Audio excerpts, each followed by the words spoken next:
નમસ્કાર વિદ્યાર્થી મિત્રો. ધોરણ 11ના ચેપ્ટર નંબર 2 પદ્ય વિભાગનો બીજું ચેપ્ટર સંસ્કૃત વિષયની અંદર આજે આપણે બીજા ચેપ્ટરનો અભ્યાસ કરીશું. બીજું ચેપ્ટર જે છે તેનું શીર્ષક છે વિના વૃક્ષમ ગૃહમ શૂન્યમ. ઘર, વૃક્ષ વગરનું ઘર એ શૂન્ય સમાન છે, એટલે કે ખાલીપણું છે. એટલે કે દરેક ઘરની અંદર પણ વૃક્ષ હોવું જોઈએ. આ ચેપ્ટરની અંદર વૃક્ષનો મહિમા દર્શાવ્યો છે. વૃક્ષ આપણને કઈ રીતે મદદરૂપ થાય છે, એની સાથે સાથે વૃક્ષની અંદર પણ એક ચૈતન્ય સ્વરૂપ રહેલું છે. વૃક્ષો છે એ ચૈતન્ય છે, એ અર્થને સમજાવવા માટે આ ચેપ્ટર અહીંયા મૂકેલું છે. હવે પ્રસ્તાવના જોઈએ તો મહર્ષિ વેદવ્યાસ રચિત મહાભારતમાં 18 પર્વ છે. તેમાંના શાંતિ પર્વના અધ્યાય 184માં ભારદ્વાજ અને ભૃગુ ઋષિનો સંવાદ આવેલો છે. આ સંવાદમાંથી કેટલાક પદ્યોને પસંદ કરીને અહીં મૂકવામાં આવ્યા છે. એ પદ્યોમાં પ્રસ્તુત વિષય વસ્તુનો ઉપસંહાર કરવા માટે છેલ્લે સંપાદિત પદ્યો પણ મૂક્યા છે અને અંતે સંસ્કૃત સુભાષિત તરીકે જાણીતો એક અન્ય શ્લોક મૂક્યો છે. મહાભારત એક પ્રકારે તો જ્ઞાનકોશ છે. આની અંદર આ જે મહાભારતની ચર્ચા આવી એટલે હું આના માટે એ પણ કહી શકું કે વિશ્વનું સૌથી મોટું પુસ્તક એટલે મહાભારત છે. શું કામ? તો કહે છે કે વિશ્વનું સૌથી મોટું પુસ્તક મહાભારત એટલા માટે છે કે એની અંદર 18 પર્વ છે અને એ 18 પર્વની અંદર ટોટલ 1,00,000 કેટલા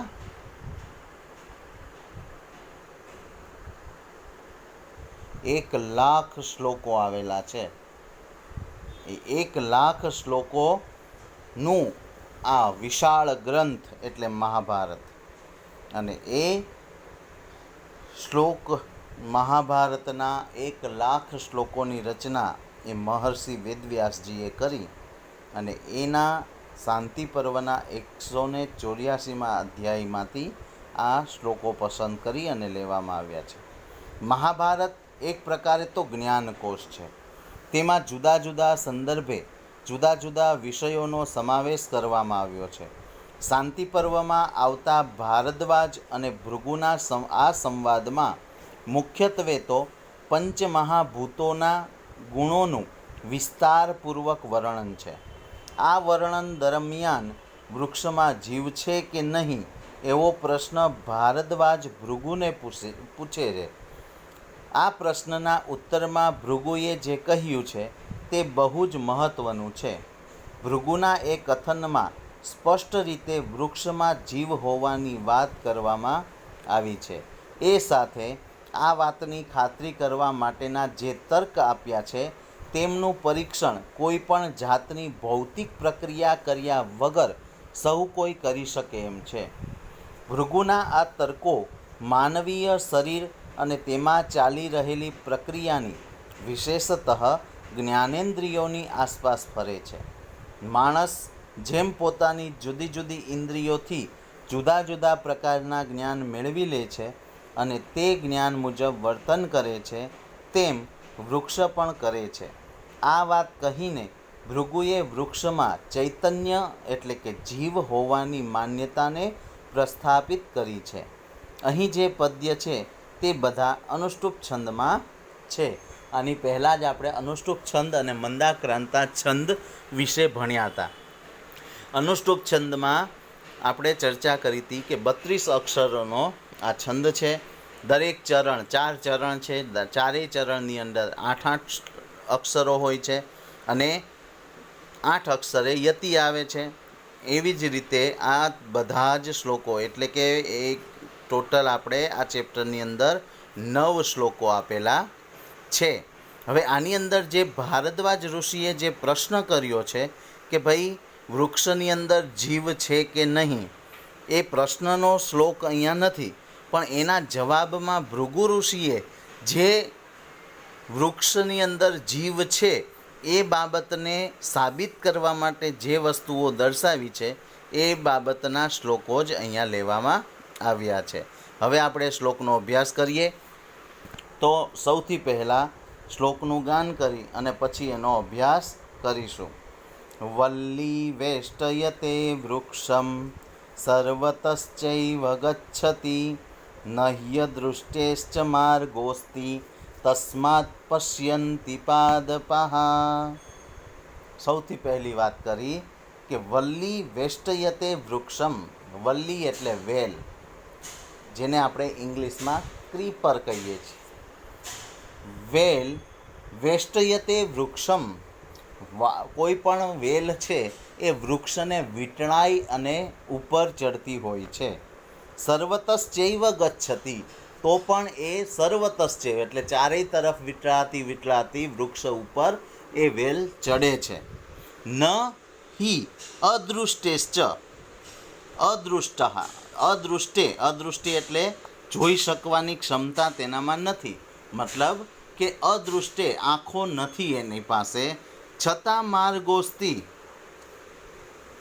છતાં પણ તે માર્ગ એનો શોધી લે છે અને તેથી જ કહી શકાય તસ્માદ એટલે તેથી જ પશ્યંતિ પાદપાહ, તેથી જ કહી શકીએ કે વૃક્ષો જુએ છે, એટલે કે વૃક્ષો જોઈ શકે છે. બહુ સરસ રીતે સમજાયું કે વલ્લી વેષ્ટયતે વૃક્ષમ સર્વતશ્ચૈવ ગચ્છતિ. વેલ એ વૃક્ષને ચારેય તરફથી વીંટળાય અને ચડે છે, છતાં તે માર્ગ ભટકતી નથી. અદૃષ્ટે આંખો નથી, દ્રષ્ટિ નથી, જોવાની એનામાં ક્ષમતા નથી, છતાં પણ એ માર્ગને ભટક્યા વગર એક સરખી ચારેય તરફ વીંટળાતી વૃક્ષ ઉપર ચડે છે. તેથી જ આપણે કહી શકીએ કે વૃક્ષો જોઈ શકે છે. એટલે કહેવાનો ભાવ શું થયો કે વૃક્ષો જોઈ શકે છે, મતલબ કે એ વૃક્ષની અંદર જીવ છે. ખ્યાલ આવી ગયો? હવે બીજો, પુણ્યૈશ્ચથા ગંધૈર ધૂપૈશ્ચ વિવિધૈરપી અરોગાઃ પુષ્પિતાઃ સંતિ તસ્માत् જિઘ્રન્તિ પાદપઃ. પુણ્યૈઃ, પુણ્ય અને અપુણ્ય એટલે પાપ, પુણ્ય અને અપુણ્ય એટલે પાપ. તથા તેમજ ગંધૈઃ એટલે કે ગંધ વડે, ધૂપૈશ્ચ અને ધૂપ વડે, વિવિધૈરપી વિવિધ પ્રકારે પણ, અરોગાઃ પુષ્પિતાઃ સંતિ વૃક્ષો એ અરોગાઃ રોગરહિતના બને છે, રોગરહિત રહે છે, અને પુષ્પિતાઃ સુગંધીદાર બને છે કે સુગંધીદાર હોય છે. તસ્માત તેથી જ કહી શકીએ છીએ કે પાદપાહ જિઘ્રંતિ વૃક્ષો સૂંઘી શકે છે, મતલબ વૃક્ષો સૂંઘે છે, તેમાં સૂંઘવાની ક્ષમતા છે. હવે આ શ્લોક તમને એમ લાગશે કે આ કંઈ સમજાણો નહીં, પણ શું કહેવા માગે છે? અપુણ્યૈઃ પુણ્ય વડે અને પાપ વડે, ગંધૈઃ ધૂપૈશ્ચ ગંધ વડે અને ધૂપ વડે, વિવિધૈરપી વિવિધ પ્રકારે, અરોગાઃ પુષ્પિતાઃ આવી રીતે વિવિધ પ્રકારોથી તે અરોગી પણ રહે છે અને પુષ્પિતાઃ સુગંધીદાર પણ બને છે. તસ્માત જિઘ્રંતિ પાદપાઃ, તેથી જ આપણે કહી શકીએ કે વૃક્ષો સૂંઘી શકે છે. ખ્યાલ આવ્યો? એટલે બીજા શ્લોકની અંદર પણ શું કહેવા માગ્યું કે પહેલા શ્લોકમાં કીધું કે વૃક્ષો જોઈ શકે છે, બીજા શ્લોકમાં કીધું કે વૃક્ષો સૂંઘી શકે છે, એટલે કે વૃક્ષો જુએ છે, અને બીજા શ્લોકમાં કીધું વૃક્ષો સૂંઘે છે. એનો મતલબ કે વૃક્ષમાં જીવ છે. હવે આગળ, પાદૈઃ સલિલપાનાશ્ચ વ્યાધિનામ ચાપી દર્શનાत् વ્યાધિ પ્રતિક્રિયત્વાચ્ચ વિદ્યતે રસનમ દ્રુમે. પાદૈઃ,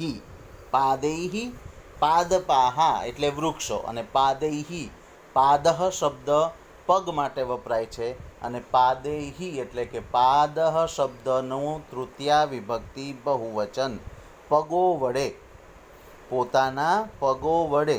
સલિલપાનાશ્ચ, સલિલમ એટલે જળ અને પાનાશ્ચ એટલે પીવું. એ પોતાના પગ વડે પાણી પીવે છે.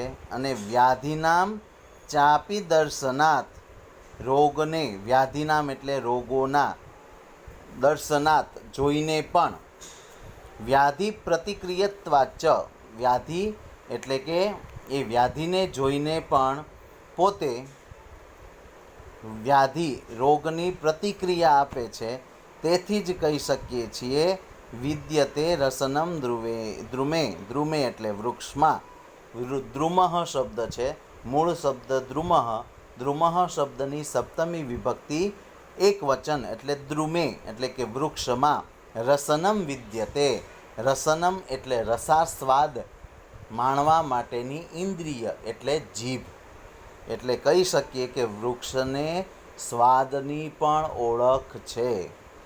હવે આ શ્લોકમાં શું કહેવા માગ્યું, થોડુંક આપણને અટપટું લાગ્યું તો ફરીથી સમજાવી દઉં કે પાદૈહી સલિલપાનાશ્ચ, પોતાના પગ વડે જળનું પાન કરે છે.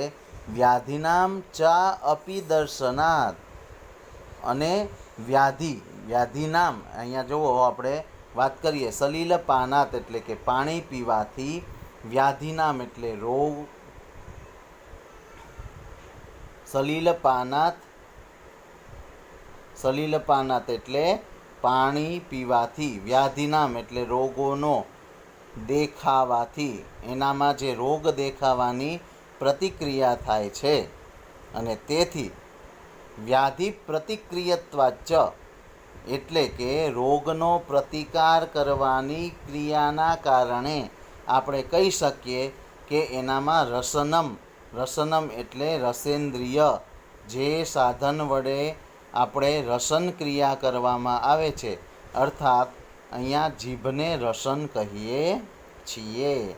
એટલે કહી શકીએ કે વૃક્ષોને જે સ્વાદ છે, એટલે કે વૃક્ષો સ્વાદને ઓળખી શકે છે. પહેલા શ્લોકમાં કીધું કે વૃક્ષોને આંખ છે, એ જોઈ શકે છે. બીજા શ્લોકમાં કીધું કે વૃક્ષોને નાક છે, એ સૂંઘી શકે છે. ત્રીજા શ્લોકમાં કીધું કે વૃક્ષની અંદર રસાસ્વાદ કરવાની શક્તિ છે, ક્રિયા કરવાની, રસાસ્વાદન કરવાની ક્રિયા કરવાના કારણે એનામાં રસનમ એટલે કે રસેન્દ્રિય એટલે કે જીહવા, જીભ એનામાં છે એવું આપણે કહી શકીએ. ખ્યાલ આવ્યો? હવે આગળ વક્ત્રેણોત્પલનાલેન યથોર્ધ્વમ જલમાદદેત તથા પવન સંયુક્ત પાદૈઃ પિબતિ પાદપઃ. હવે વાત કરી કે વૃક્ષોનું જે છે એ વક્ત્રેણ, વક્ત્ર એટલે મુખ, વક્ત્રેણ ઉત્પલનાલેન, ઉત્પલમ એટલે કમળ અને નાલેન એટલે કમળની નાળી, કમળની ડાળખી જે આપણે પાઇપ જેવી હોય. એટલે વક્ત્રેણ યથોર્ધ્વમ જલમાદદેત, જાણે કે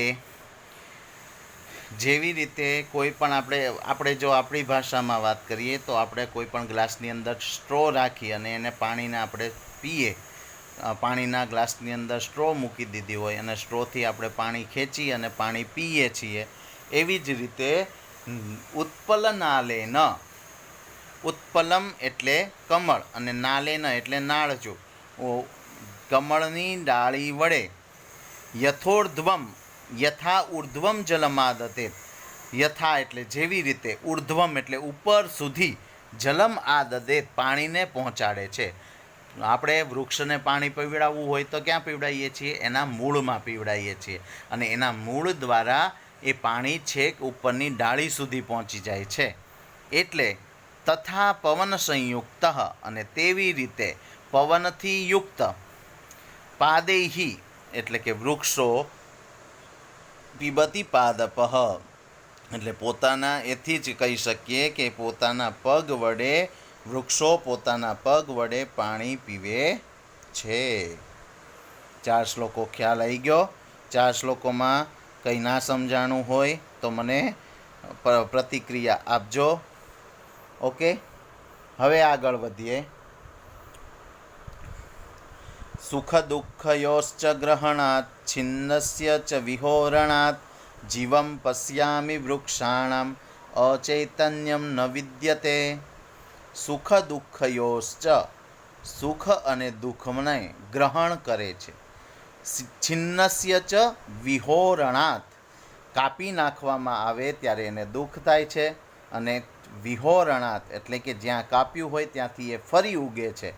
કોઈ પણ ડાળીઓ કાપી નાખે તો ત્યાંથી ફરી એ નવી ડાળીઓ કુંબળીઓ ફૂટે છે. તેથી જીવમ પશ્યામિ વૃક્ષાણામ, તેથી વૃક્ષોની અંદર હું જીવમ પશ્યામી, તેની અંદર જીવ છે તેવું હું જોઉં છું. આવું કોણ કહે છે? ભૃગુ ઋષિ કહે છે કે તેથી હું કહું છું કે સુખ અને દુઃખને અનુભવી શકે છે અને છિન્નસ્ય, જ્યાંથી તે કપાયું છે ત્યાંથી ફરી ઉગવાની તે ક્ષમતા ધરાવે છે. તેથી વૃક્ષની અંદર હું જીવને જોઉં છું. માટે કહી શકાય કે અચૈતન્યમ ન વિદ્યતે, તેનામાં જડતાપણું, અચેતન નથી. તે ચેતન છે, અચેતન નથી. એની અંદર જીવ છે, તે નિર્જીવ નથી એવું હું કહી શકું. તેન તજ્જલમાદત્તમ જરયતી અગ્નિમારુતો આહાર પરિણામાશ્ચ સ્નેહો વૃદ્ધિશ્ચ જાયતે.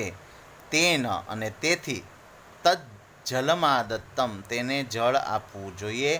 જરતી અગ્નિમારુતો, અગ્નિ અને મારુત એટલે પવન, અગ્નિ અને પવન જેને વિકસાવે છે. જરયતી એટલે પચાવે છે. આદત્તમ લીધેલું જે પાણી છે એને, અને અગ્નિ અને પવન એ ભેગા થઈ અને ખોરાકનું પરિણામ મળતું હોવાના કારણે તેની અંદર સ્નિગ્ધતા, સ્નેહનો અર્થ છે સ્નિગ્ધતા હોવી. તો સ્નિગ્ધતા અને વૃદ્ધિશ્ચ જાયતે, અને તેના કારણે જ વૃદ્ધિ અને તેનામાં કોમળપણું અને વૃદ્ધિ એટલે કે વિકાસ આ બે થાય છે. 8મો શ્લોક. યથા વૃક્ષ તથા પુત્ર, જેવી રીતે વૃક્ષ છે તેવી રીતે પુત્ર છે. સદા શ્રેયસ્કરા ઉભો, બંને હંમેશા કલ્યાણકારી હોય છે. વિના વૃક્ષમ ગૃહમ શૂન્યમ, જેવી રીતે પુત્રહીનમ કુલમ તથા, જેવી રીતે પુત્ર વગરનું કુળ એ સાવ શૂન્ય છે, તેવી જ રીતે ઘરની અંદર વૃક્ષનું ન હોવું એ પણ શૂન્ય સમાન જ છે. યથા વૃક્ષ, જેવી રીતે વૃક્ષ છે, તથા પુત્ર, તેવી રીતે પુત્ર છે. સદા શ્રેયસ્કરા વુભો, બંને હંમેશા કલ્યાણકારી. વુભો એટલે આ બંને હંમેશા કલ્યાણકારી છે. જેવી રીતે પુત્ર વગર કુળ શોભતું નથી, તેવી રીતે દરેક ઘરની અંદર દરેક ઘર વૃક્ષ વગર શોભતું નથી. ખ્યાલ આવી ગયો? હવે આગળ. એકેનાપી સુવૃક્ષેણ પુષ્પિતેન સુગંધિના, એકેન અપી, એક વૃક્ષ, સુવૃક્ષેણ એક સારા વૃક્ષથી, પુષ્પિતેન સુગંધિના, પુષ્પિતેન એટલે કે ફૂલોથી યુક્ત, અને સુગંધિના એટલે સુગંધથી મહેકતું, વાસિતમ વૈ વનમ સર્વમ, આ એક સારા વૃક્ષથી પણ એ આખું જ વાતાવરણ અને આખું જ વન એ પુષ્પોથી યુક્ત અને સુગંધી વન બની જાય છે. જેવી રીતે સુપુત્રેણ કુલમ યથા, એક સારા પુત્રથી જેવી રીતે કુળની શોભા વધે છે, તેવી રીતે એક વૃક્ષ, સારા વૃક્ષથી એના પુષ્પો વડે અને એની સુગંધો વડે આખું વન એ સુવાસિત અને સુશોભિત થઈ જાય છે. ઓકે વિદ્યાર્થી મિત્રો, હવે આના શબ્દાર્થોને જોઈ લેજો એટલે તમને વ્યવસ્થિત ખ્યાલ આવી જશે. હવે વાત કરીએ આ બે વસ્તુની. તો પાદપહ એટલે વૃક્ષ વિશેની અહીંયા સંક્ષેપ ટૂંકનોંધ જેવું આપેલું છે, અને પુત્રહીનમ કુલમ યથા, આ બંને વસ્તુને ચર્ચા કરજો, તૈયાર કરજો. સ્વાધ્યાયની અંદર પ્રશ્ન 1, 2, 3 અને 4 અને 5 પ્રશ્નો છે. એ 5 પ્રશ્નો તૈયાર કરવાના છે. વૃક્ષ જુએ છે એ કેવી રીતે કહી શકાય? વૃક્ષમાં રસન છે એ સાથી સિદ્ધ થાય છે? કયા કયા કારણો આપીને વૃક્ષમાં ચૈતન્યની સિદ્ધિ કરવામાં આવી છે? વૃક્ષે પીધેલા પાણીનું શું થાય છે? વૃક્ષ સાથે આપણે કેવો વ્યવહાર કરવો જોઈએ?